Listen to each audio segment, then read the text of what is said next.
السلام علیکم ناظرین، جہاد و قتال سیریز کی اس ویڈیو میں سیدنا عمر فاروق رضی اللہ تعالیٰ عنہ کے دور خلافت میں ہونے والے ایک اہم مارکہ باروسما کے حوالے سے تفصیلات عرض کروں گا۔ اس سے پہلے کہ میں آگے بڑھوں، میں آپ کے سامنے جہاد کی کچھ اہمیت واضح کر دوں کہ جب جہالت کے اندھیروں میں عرب ڈوبا ہوا تھا، اس وقت طاقتور قبیلہ حکمرانی کرتا تھا۔ یہ طاقت، دولت، ہتھیار اور محافظ جتھے سے ہوا کرتی۔ اس زمانے میں غریب اور کمزور ہونا باعث شرم اور اذیت ناک تھا۔ طاقتور عورتوں کو بھیڑ بکریوں کی طرح ہانکتے۔ عورت ذلت کی علامت تھی، بے وقت اور حقیر سمجھی جاتی۔ لیکن جب دین اسلام آیا تو اس نے نہ صرف عورتوں کو بلکہ تمام رشتوں کی تمیز اور مقام سے نوازا۔ پاک و صاف، شفاف و مطہر دین اسلام کے فروغ میں مشرکین اور کفار کے خلاف جہاد کیے۔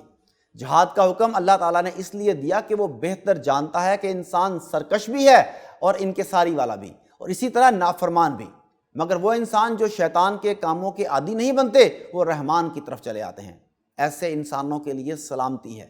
لیکن جو منافقت اور دین محمدی کی دشمنی میں غرق ہوتے ہیں اور غیر مسلم ہونے کے ساتھ ساتھ شر انگیزی اور فتنوں سے باز نہیں آتے، ان جیسوں کے خلاف جہاد کا بارہا حکم دیا ہے۔ آپ صلی اللہ علیہ وآلہ وسلم نے اپنی حیات مبارکہ میں فروغ اسلام اور دین کی ترویج کے لیے کفار و مشرکین کے خلاف کئی غزوات لڑے، اور آپ صلی اللہ علیہ وآلہ وسلم کی وفات کے بعد خلفائے راشدین نے اسی سلسلے کو آگے بڑھایا۔ اسی سے مسلمانوں کو عزت و توقیر نصیب ہوئی، اور یاد رکھیے آج بھی اسی سے عزت و توقیر ملے گی۔ ناظرین، میں آپ کے سامنے سیدنا فاروق اعظم رضی اللہ تعالیٰ عنہ کے دور کی جہادی مہموں کے بارے میں بات کر رہا ہوں۔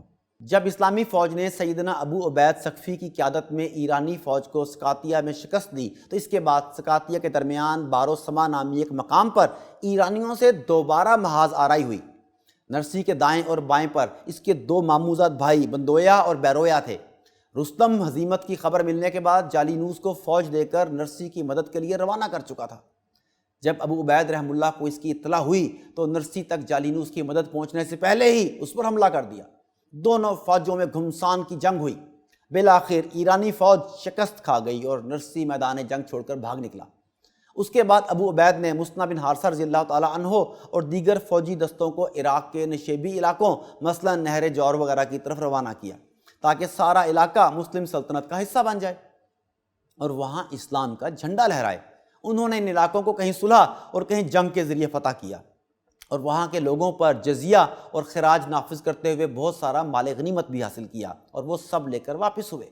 انہوں نے جالینوس کی فوج کی کمر توڑ دی تھی جو جابان کی مدد کے لیے آ رہی تھی۔ اس کی فوج کا اسلحہ وغیرہ مال غنیمت کی شکل میں مسلمانوں کے ہاتھ آ چکا تھا، اور وہ ذلت و حقارت کی کالک ملتے اپنے قوم کی طرف بھاگ گیا۔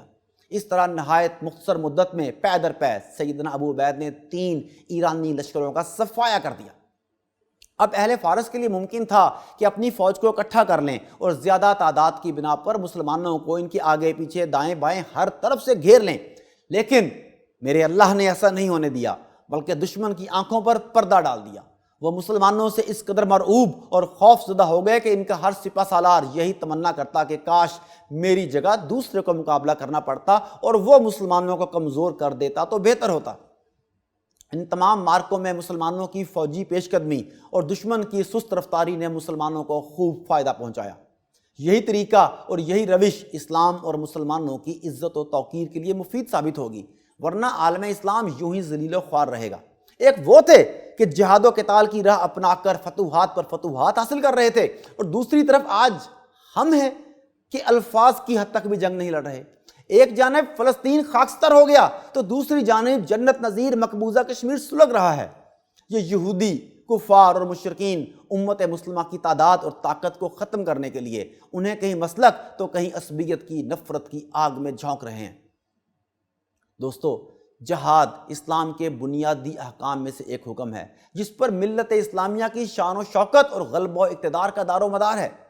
قرآن کریم میں اللہ رب العزت نے جہاد کے احکام و مسائل اسی تفصیل اور اہتمام کے ساتھ ذکر فرمائے ہیں جس تفصیل اور اہتمام کے ساتھ نماز، روزہ، حج، زکوٰۃ اور دیگر احکام شریعہ کا ذکر کیا گیا ہے۔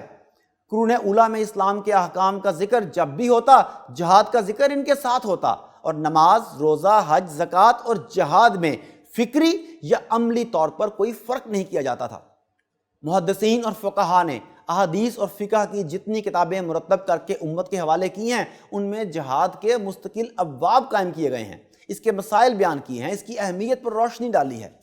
جہاد کو جناب سرور کائنات صلی اللہ علیہ وآلہ وسلم نے اسلام کا کوہان یعنی بلندی یعنی اس کی برتری اور رفت کی علامت قرار دیا ہے۔ آج ہمیں بھی یہی راستہ اختیار کرنے کی ضرورت ہے، ورنہ ہم کفار کے لشکروں تلے روندے جاتے رہیں گے۔ ناظرین، خلافت راشدہ کے جہادی سلسلے اور فتوحات کو مزید جاننے کے لیے ہمارے ساتھ رابطے میں رہیے۔ اگلی ویڈیو تک کے لیے اجازت، اللہ نگہبان۔